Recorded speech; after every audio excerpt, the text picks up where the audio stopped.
Action. Hero Ram ప్రస్తుతం తీసుకున్న నిర్ణయం కారణంగా మెగా హీరో కాస్త ఫీల్ అయ్యాడని అంటున్నారు. ఫిల్మ్ ఇండస్ట్రీలో దీనిపై వినిపిస్తున్న టాక్స్ ని ఓసారి చూస్తే ప్రస్తుతం రామ్ వరుస మూవీలకి గ్రీన్ సిగ్నల్ ఇస్తున్నారు. తను నటించిన చిత్రాలు వరుసగా హిట్స్ ని సాధిస్తుండటంతో ఇక నుండి రామ్ చిత్రాలకి మార్కెట్లో మంచి డిమాండ్ క్రియేట్ అవుతుంది. అలాగే తన అప్ కమింగ్ చిత్రాల్లో స్టైల్ పరంగానే ఎంతో కేరింగ్ తీసుకున్నారు. హైపర్ చిత్రం తర్వాత రామ్ నటించబోతున్న చిత్రంపై ఫ్యాన్స్ లోనూ ఆసక్తి మొదలైంది. ఇదిలా ఉంటే రామ్ కి సరిగ్గా సూట్ అయ్యే 2 కథలకి తాజాగా గ్రీన్ సిగ్నల్ పడ్డాయని అంటున్నారు. అందులో ఒకటి అల్లు అర్జున్ కి సూట్ అయ్యే ఓ కథ ఇప్పుడు రామ్ టేకప్ చేస్తున్నాడని అంటున్నారు.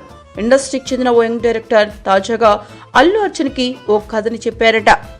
కథ చాలా స్టైలిష్ గా ఉండడమే కాకుండా ఎన్నో ట్విస్టులతో ఈ కథ ఉందట.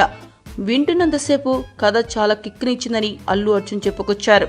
అయితే ఈ కథని తాను చేయలేనని మొదట సిట్టింగ్ లోనే ఆ డైరెక్టర్ కి అల్లు అర్జున్ చెప్పుకొచ్చారు. ఇందుకు కారణం తన ఏజ్ సరిపోదని అన్నారు. తను ఆ యంగ్ స్టేజ్ ని దాటి వచ్చానని చెప్పడంతో ఆ డైరెక్టర్ హీరో రామ్ వద్దకు వెళ్లి తిరిగి కథని మొత్తం చెప్పారు. రామ్ కి ఆ కథ బాగా నచ్చడంతో వెంటనే యాక్సెప్ట్ చేశాడంట. అయితే రామ్ ఓకే చెప్పిన కొద్ది రోజులకి అల్లు అర్జున్ ఆ డైరెక్టర్ కి ఫోన్ చేసి కథని చేద్దాం రండి అని అన్నారంట. అయితే రామ్ ఆ కథకి గ్రీన్ సిగ్నల్ ఇచ్చాడని ఆ డైరెక్టర్ చెప్పడంతో అల్లు అర్జున్ కాస్త ఫీల్ అయ్యాడనేది ఇండస్ట్రీలో వినిపిస్తున్న సమాచారం. మొత్తంగా రామ్ తీసుకున్న నిర్ణయం కారణంగా మెగా హీరో అల్లు అర్జున్ ఓ మంచి కథని మిస్ అయ్యాడని అంటున్నారు. మీకు ఈ వీడియో నచ్చితే ఒక లైక్ కొట్టండి, లేకపోతే కామెంట్ చేయండి. బట్ సబ్స్క్రైబ్ చేయడం మర్చిపోకండి.